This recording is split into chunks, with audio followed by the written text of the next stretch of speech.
yakap yan siguro. Tupad! Walang ya, Brother Eddie. 20,000 tupad beneficiaries. Bumanat ka rin pala sa tupad. Bumanat ka rin sa tupad. Ched, scholar na ko. Nagisawsaw pala sa tupad. Ayan.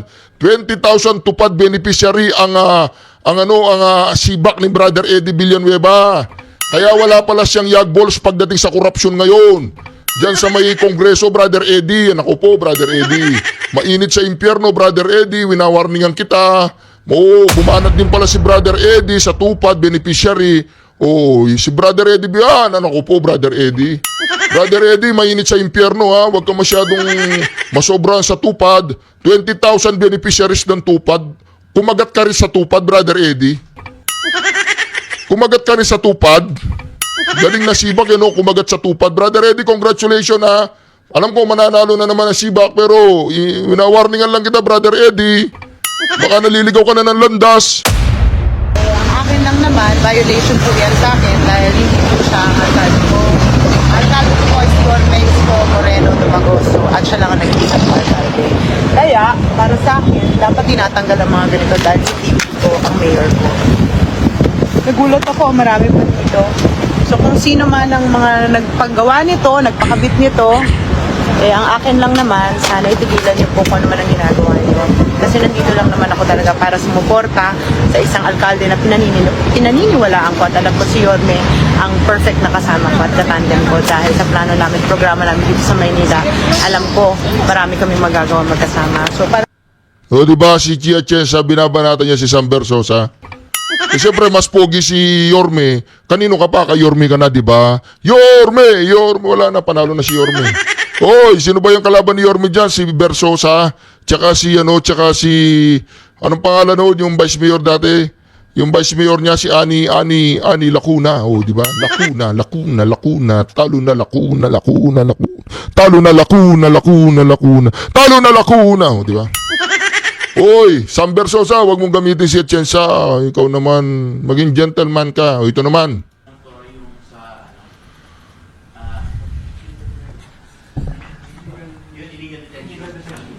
Kausap ko po siya kanina bago ako umakyat dito because supposedly ay yung pong subpena ay hindi niya na subpena ay hindi po niya natanggap. Supposedly po ay mayroon pong preliminary investigation nung April 28. But according to him ay wala po siyang na-receive na anumang kopya po nung subpena requiring him to appear last April 28. So Tingnan mo, meron pang spokesperson si Torre. Meron pang spokesperson. Di ba? Galing mo, Torre, meron ka pang spokesperson, May kaso ka na nga, may spokesperson ka pa. Harapin mo na lang. Harapin mo na lang yung Torre, yung illegal detention, serious illegal detention. Ako, Torre, makukulong ka na yan.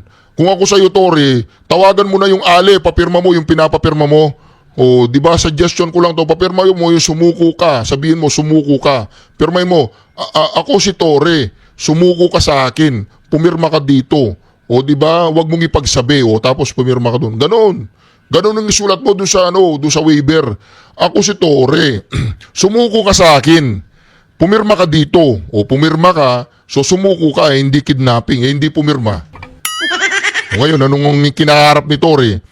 Serious illegal detention. tomorrow he intends to present himself doon po sa korte na nag-issue po nitong subpena so that he would explain himself para po malaman po ng korte na wala pong nakakating sa kanya kopya po nung subpena po. Galing, Alam kasi lahat ng mga yan, ang pasikot-sikot pagdating sa subpina. Sabihin mo, wala kang natanggap. Di ba, delaying tactics yan. Baka matakot pa yung naghahabla, umatras. Di ba, delaying tactics yan. Pero Torre, wag kang gaganyan-ganyan. Magano ka, Brad? Mag-diaper ka, diaper. Magano ka, ayusin mo yung sarili mo. Mag-report ka sa investigasyon. Papaimbestigahan niya yung kung sinong sumabotay sa kanya. Tapos papaimbestigahan din niya kung sino ang gumawa ng subpina, ganun ba? Ayusin natin. To him, he's ready to answer po all allegations doon po sa mga na-file pong kaso laban sa kanila. According to General Torre, ay iimbestigahan po niya if there is a deliberate intention not to furnish him or any of the respondents on this case, because according to him, sabi nga niya sa akin, is April 21 pa supposedly nai-issue yung subpena, and yet walang nakakating sa kanila. So pinaiimbestigahan niya kung ito ba ay deliberate itinago sa kanya or it's just a matter of... Galing nyo! Galing nyo! Deliberate tinago o tinago talaga ng deliberate? Mantagin mo yan, Tore. Huwag ka nang magtago, Tore. Oo. Hindi ka nagtatago. Oo, sorry naman kung hindi ka nagtatago. Basta, Tore, magpakita ka doon, mag-report ka doon, iimbestigahan, tapos mag-iimbestiga ka. Ikaw nga iniimbestiga, tapos mag-iimbestiga ka? Kung sino yung sumabutahe, gano'n? Ba, Tore naman, huwag ganyan na, Tore. Iniimbestiga ka, tapos mag-iimbestiga sino yung sumabutahe sa'yo. Di ba, nililigaw mo ang usapan, Tore. Huwag mong ligaw. Huwag mong iligaw ang usapan, Tore. Wala ka nang kawala, Tore. Mantagin mo yan, Tore. Akala mo, Tore, araw-araw gumagana yung heartbeat mo. Akala mo gumagana araw-araw yung pa-heartbeat mo. Lapses on the part of those who supposed to furnish him copy of the subpena po.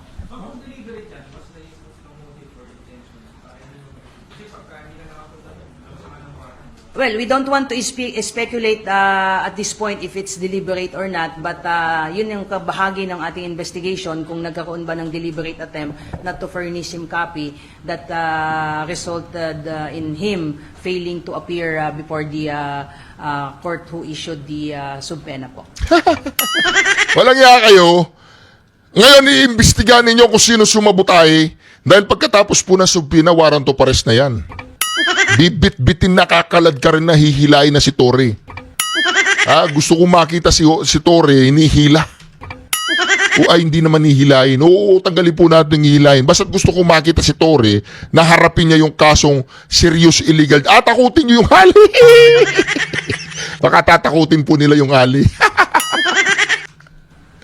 Whether the complaint is true or not, this will not affect in any way the duties or the authority of the CIDG. There will be no effect at all kung dito sa mga kasong kinakaharap po natin, not only on the part of General Torre, because bahagi po siguro ng trabaho po ng PNP na kapag tayo po ay nagtatrabaho ay talagang may mga counter charges tayo minsan hinaharap, and this is part and parcel po ng pagiging pulis po, at haharapin po ng kapulisan po yan, not only of General Torre, pati na rin po yung ibang mga pulis na humaharap sa counter charges po. But what is clear here is the intention of the PNP to provide them legal assistance po. Meron na po tayong legal assistance. Walang yaka pa, Ardo. Mali na nga ang ginawa. Serious illegal detention. Tapos, assistant pa. Alam nyo kung nangyari sa Pangulong Duterte, talagang malilintikan kayo lahat dyan sa CIDG. Hindi tatanggapin ng Pangulong Duterte ang mga ganyang pag-aasal ng mga pulis. Akala ninyo kayong batas, kung totoo man yan, kung totoo man yan. Kung totoo man yan, akala ninyo kayong batas. Akala ninyo magagawa ninyo lahat sa mga Pilipino ang gusto nyong gawin. Kahit walang tinatawag nating, ano ba yan, yung tinatawag nating warrant of arrest. Kala nyo kayo ang batas? Di ba mga ka-reaction? Hindi maganda yan. Hindi maganda yan. Mali yan. Mali yan. Grabe naman kayo. Mali ang ginagawa nyo. At isa po yan dahilan kung bakit nagpapasalamat din po tayo sa ating Pangulo doon sa pagpapasa po at pagpirma po niya ng batas, nagbibigay po ng kakapatan sa ating mga pulis na mag-seek po ng legal representation using government facilities and resources po. O sige, kaya ginamit nyo na nga yung facilities ng government nung dinitain nila yung babae. Ginamit na nga di ba? Saan siya dinitain? Sa opisina ni Torre. Ayon doon sa babae, pinaiga lang siya sa karton. Di ba kayo nahawa doon? Pinaiga yung sa karton? Ano pa?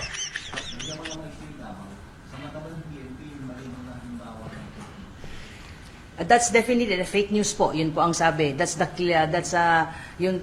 exactly what General Torre said kanina po sa akin. That's fake news po. I think even the city director po ng Davao, Colonel Macantan, also issued this statement saying that piece of information was fake news po.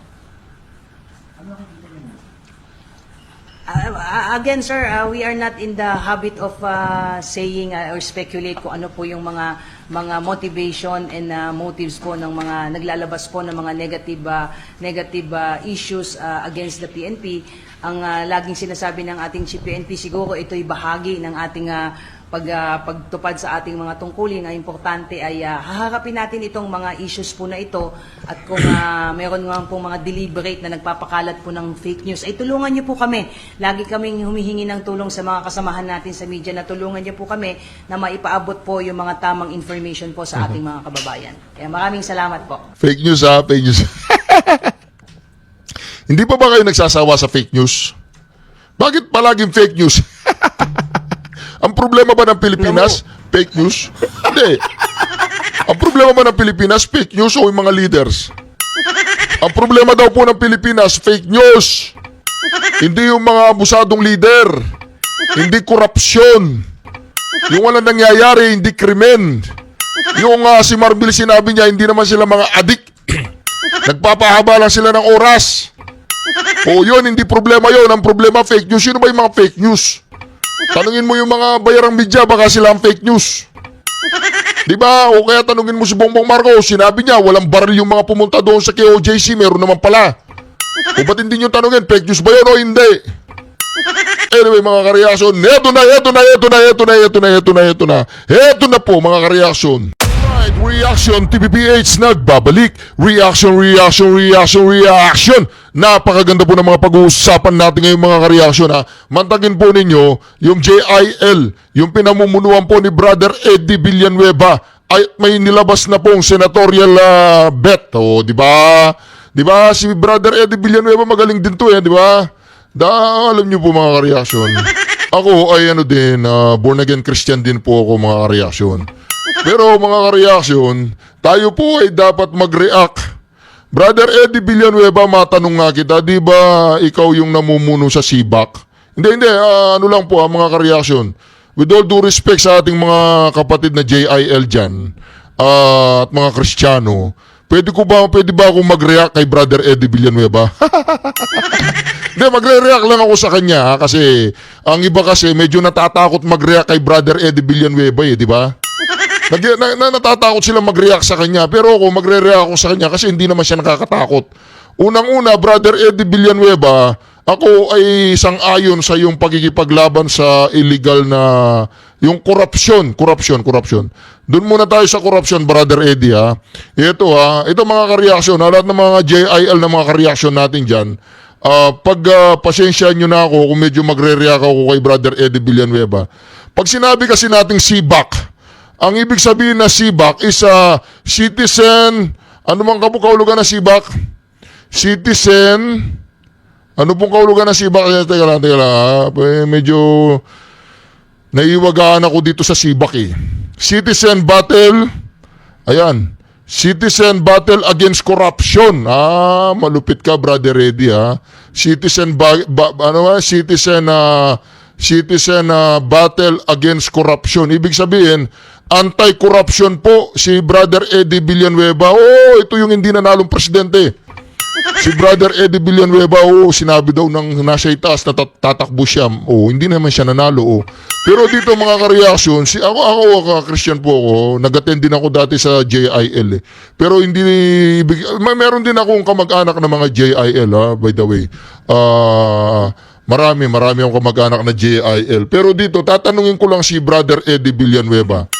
Brother Eddie Villanueva, diba Citizens Battles Against Corruption yung SIBAC party list?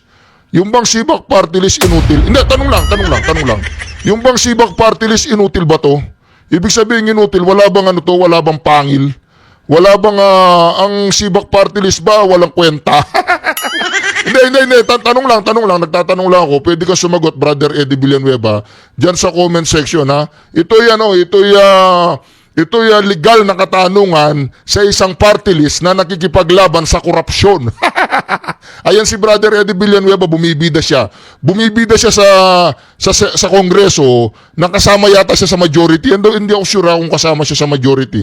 Matingnan nga kita, Brother Eddie, kung kasama ka sa majority. Kasama ka ba sa majority, Brother Eddie? Brother Eddie, kumusta ka na, Brother Eddie? Meron ka bang saysay dyan sa dyan sa Kongreso, Brother Eddie? Ako nagtatanong lang ako, Brother Eddie, Mamaya ipapakita ko po mga kareaksyon, yung mga senador na inendorso po ng JIL. O, di ba? Malulupit po yung inendorso nilang senador. Pero ako, matanong ko po si Brother Eddie Villanueva kung meron siyang tinatawag na yag balls. O, tanong lang. Alam ko, leader siya ng isang church.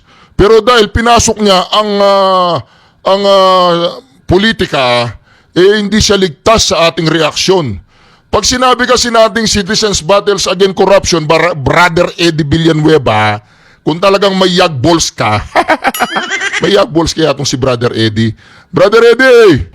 O diba, Eddie Villanueva, Sick Assessment of Anti-Corruption Month Law. Brother Eddie, hindi mo ba napansin yung AKAP? Wala ka bang naamoy dyan sa Kongreso kung merong korupsyon na nangyayari sa Kongreso, Brother Eddie? Hindi, kasi mga kareaksyon, marami po yung JIL, wag po kayong magagalit sa akin. Nagre-react lang po ako, mahal ko po kasi ang ating bayan. Ngayon, dahil po si Brother Eddie, party siya ng Kongreso, matanong ko lang kay Brother Eddie kung tinanong niya si Tamba kung kumusta ang korupsyon sa Kongreso, Brother Eddie. O baka, Brother Eddie, nilaklak ka na rin ng sistema ng Kongreso, Brother Eddie. Tanong lang, Brother Eddie, Ikaw, matanda ka sa akin, Brother Eddie. Alam ko, sabi mo, lingkod ka ng Diyos. Sabi mo. Oo, okay, sabi mo. Ngayon, matanong lang kita, Brother Eddie.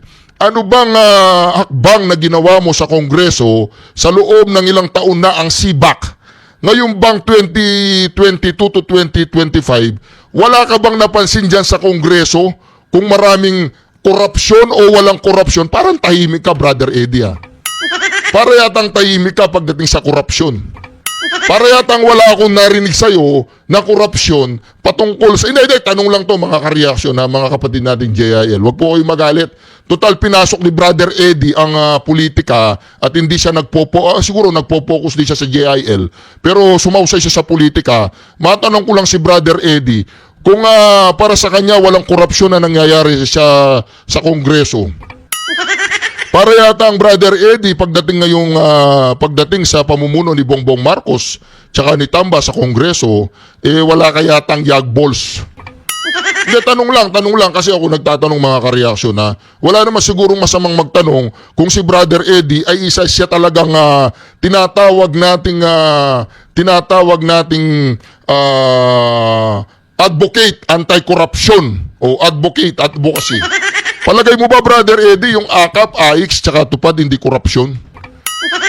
Kasi wala akong masyadong naririnig na ingay pag yung CBAC Parang nananahimik yung CBAC Ngayon, ito, sigurado mananalo ka kasi gagamitin mo na naman yung JIL, yung mga botante ng JIL. Sigurado magsosolid na naman ng CBAC yan, di ba, Brother Eddie?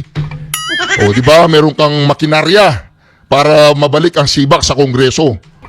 Pero ang tanong, Brother Eddie, ito po ang tanong, mahal na Brother Eddie, Pastor Brother Eddie. Alam nyo ako, nakikinig ako sa iyong mga preaching.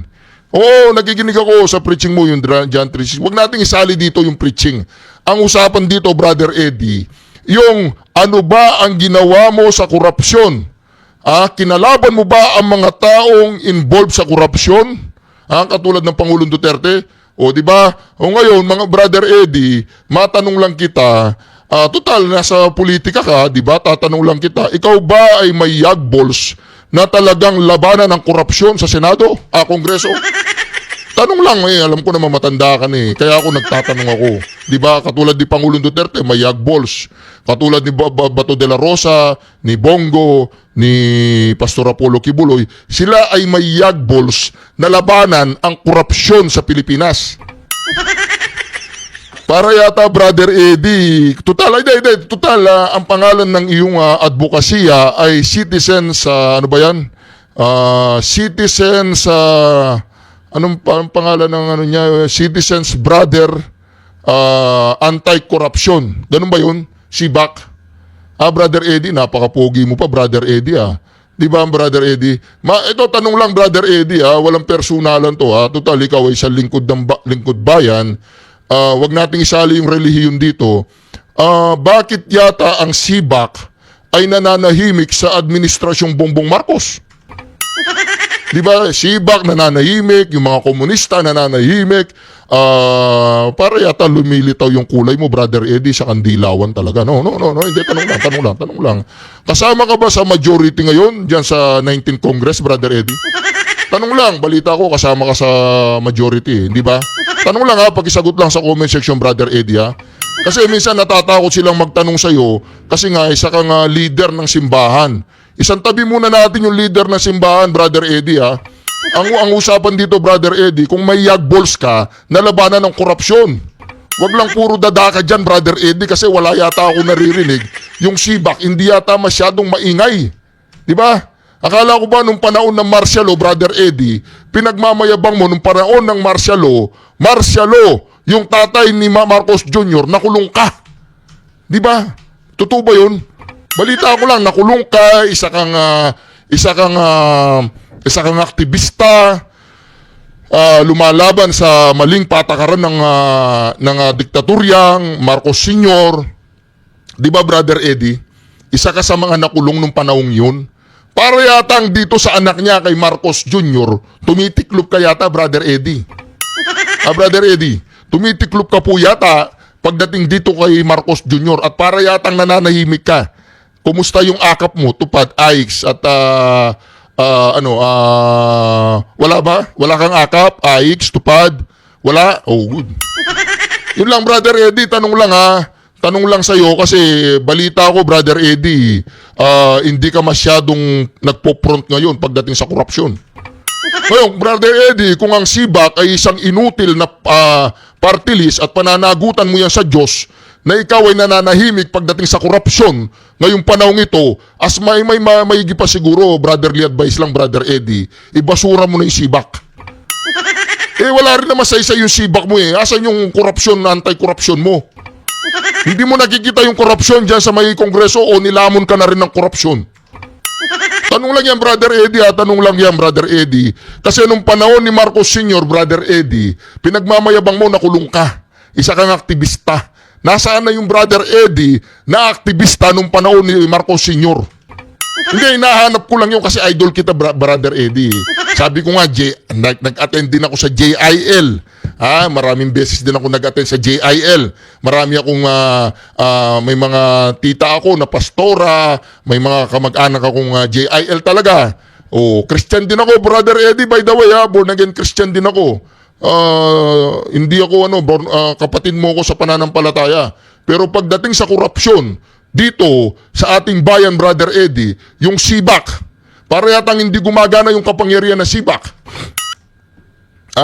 Buhusan mo ng langis yung SIBAC, Brother Eddie. Hindi, tanong lang kasi para yatang hindi po ba ninyo napapansin? Tahimik yung SIBAC. Wala ka bang kayang sibakin dyan sa may kongreso? Kasama ka pa sa majority ba? Kasama ka sa majority. Okay, Brother Eddie. Isa lamang pong pagpapaalala yan, Brother Eddie, kung wala kang yagballs at wala ring saysay ang SIBAC, ay sibakin mo na yan. Wala akong naririnig patungkol sa SIBAC, patungkol sa korupsyon. Hindi ka umaalsa. Walang pag-aalsa sa panig mo. Wala bang korupsyon? Hindi ka man lang nagsalita patungkol dun sa injustice na nangyari sa Pangulong Duterte. Hindi ka nakikihalo sa politika. Yung separation of church and state, hindi ka nakikihalo sa politika. Naintindihan na kita ngayon. Kaya hindi ka nakialam doon sa nangyari sa Pangulong Duterte. Doon ba sa nangyari sa Pangulong Duterte, Brother Eddie, hindi ba injustice? Hindi ba injustice yung Brother Eddie? Hindi, kasi balita ko, Brother Eddie, may nilabas ka ng senatorial candidate, di ba? Hindi, wala akong pakialam sa senatorial candidate na inilabas mo. Inilabas ng JIL. Ang pinag-uusapan dito, yung SIBAC, yung citizen against, citizen brother against corruption.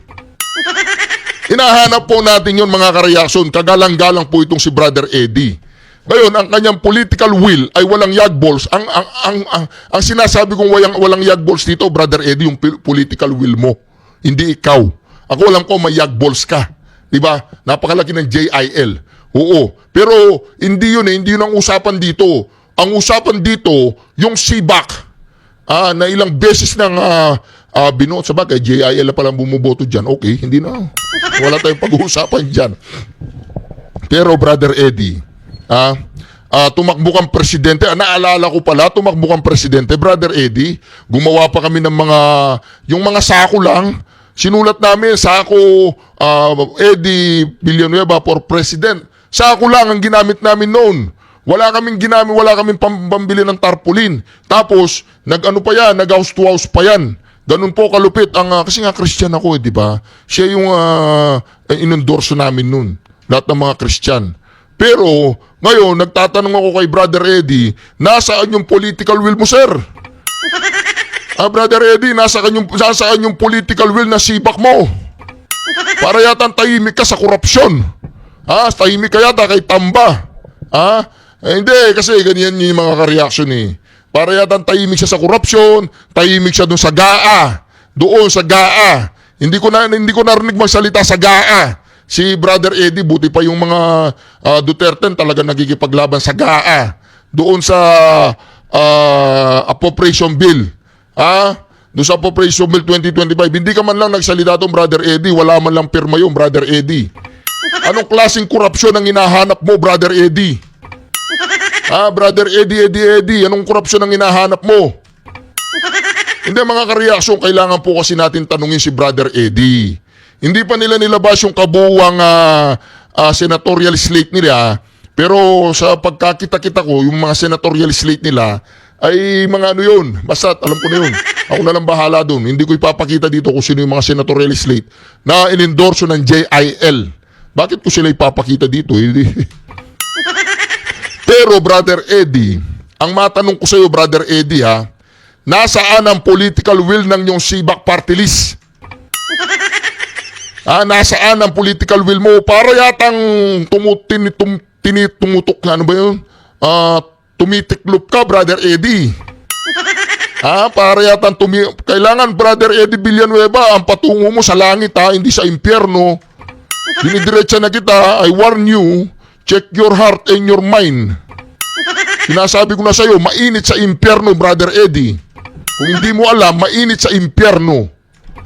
Sinasabi ko sa'yo yan. Kasi yung CBAC na pinagsasabi mo dyan, hindi man lang kumibo doon sa pagkakakidnap ng Pangulong Duterte, hindi man lang kumibo doon sa GAA 2025, hindi man lang kumikibo pagdating sa tupad, akap, kumikibo ba? Hindi namin alam. Galing no? Diba galing? Tahimik ka lang, baka banatan ka ni Martin Romualdez, ganoon. Brother Eddie, wala bang yagballs ang political will mo? Hanggang ganyan ka lang? Hindi, ginigising lang kita, baka binabangungot ka na. Marami ba? Makapal? Marami? Ano yung marami? Marami yung ano mo, yung political principles mo, marami, ganoon. Ang galing, Brother Eddie, Kaya mga ka-reaction, kalampagin po ninyo si Brother Eddie, yung CBAC niya, yung party list niya. Siyempre, mananalo na naman yan, napakaraming JIL Diba? Pero kung hindi ka JIL, pag-isipan mo yung CBAC. Mahirap na mga ka-reaction, mantagin mo tahimik ang CBAC sa korupsyon ngayong 2025. Wala akong nakikitang nilalabanan niya. Yan, citizen battle against corruption. Ito'y isang party list na walang pangil. Maniwala ka sa akin. Ang ganda ng ngiti ni Brother Eddie. Hindi siya kumikibo sa illegal. 348 bill, author and co-author. Galing. 16,000 medical assistance. Akap yan siguro tupad. Walang Brother Eddie. 20,000 tupad beneficiaries. Bumanat ka rin pala sa tupad. Ched, scholar ako. Nakisawsaw pala sa tupad. Ayan. 20,000 tupad beneficiary ang CBAC ni Brother Eddie Villanueva. Kaya wala pala siyang yagballs pagdating sa korupsyon ngayon. Diyan sa may kongreso, Brother Eddie. Ako po, Brother Eddie. Mainit sa impyerno, Brother Eddie. Winawarningan kita. Bumanat din pala si Brother Eddie sa tupad, beneficiary. Oo, si Brother Eddie Bian. Ano ko po, Brother Eddie? Brother Eddie, mainit sa impyerno ha. Huwag ka masyadong masobran sa tupad. 20,000 beneficiaries ng tupad. Kumagat ka rin sa tupad, Brother Eddie. Kumagat ka rin sa tupad. Galing na Sibak, yun o, kumagat sa tupad. Brother Eddie, congratulations ha. Alam ko, mananalo na naman ang Sibak, pero winawarningan lang kita, Brother Eddie. Baka naliligaw ka na ng landas. Mainit po sa impyerno, Brother Eddie. Bumalik ka sa Panginoon. Hindi ko sinasabing ano ka, corrupt ka, pero sinasabi ko, nasaan ang advokasya mo? Yung Citizen Brothers Against Corruption? Brother Eddie? Yan o, 20,000 tupad beneficiaries, bumatak din pala sa tupad si Brother Eddie. Mantakin mo yan, Brother Eddie. Hindi ako makapaniwala, Brother Eddie, sa prinsipyo mo ngayon. Nung panahon ni Marcos Sr., pinagmamayabang mo, nakulong ka dahil sa tinatawag na diktadurya. Ngayon, panahon ng kanyang anak, ano ba, nalalambot na ba yung ano mo, yung hindi tuhod, yung prinsipyo mo pagdating sa yung advocacy mo pagdating sa korupsyon. Pinapakilala ko po sa inyo si Brother Eddie ha, pakikalampag po ng mga GIL, ang inyong leader. O sabihan nyo siya, mainit sa impyerno ha. O ano yun siya, paalalahanan nyo si Brother Eddie. Baka kasi natatakot magtanong kay Brother Eddie. Yung Sibak mo, Brother Eddie, baka walang pangil o yagbols ang kanyang political will. Brother Eddie, ayusin mo ha. O dako naman po tayo dito ha.